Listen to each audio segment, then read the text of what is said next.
പണപ്പെരുപ്പ നിരക്കിൽ തുടർച്ചയായ 8-ാം മാസവും കേരളം രാജ്യത്ത് ഒന്നാമത്. ഓഗസ്റ്റ് മാസത്തിൽ കേരളത്തിലെ പണപ്പെരുപ്പ നിരക്ക് 9.04% വർദ്ധിച്ചു.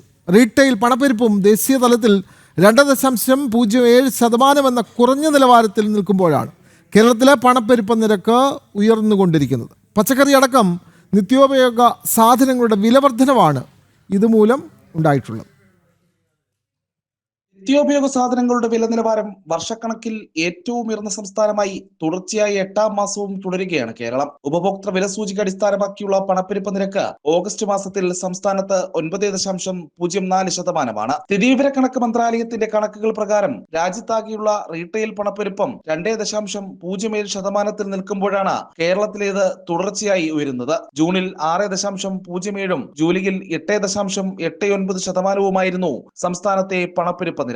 തൊട്ടുപിന്നിൽ നിൽക്കുന്ന സംസ്ഥാനങ്ങളെക്കാളും വളരെ ഉയർന്ന ചില്ലറ പണപ്പെരുപ്പമാണ് കേരളത്തിലെന്നതും ശ്രദ്ധേയമാണ്. 2-ാം സ്ഥാനത്തുള്ള കർണാടകയിൽ 3.81%, ജമ്മു കശ്മീരിൽ 3.75% മാത്രമാണ് പണപ്പെരുപ്പ നിരക്ക്. പതിവ് പോലെ നഗരമേഖലകളെക്കാളും ഗ്രാമീണ മേഖലയിലാണ് കേരളത്തിൽ പണപ്പെരുപ്പം കൂടുതൽ.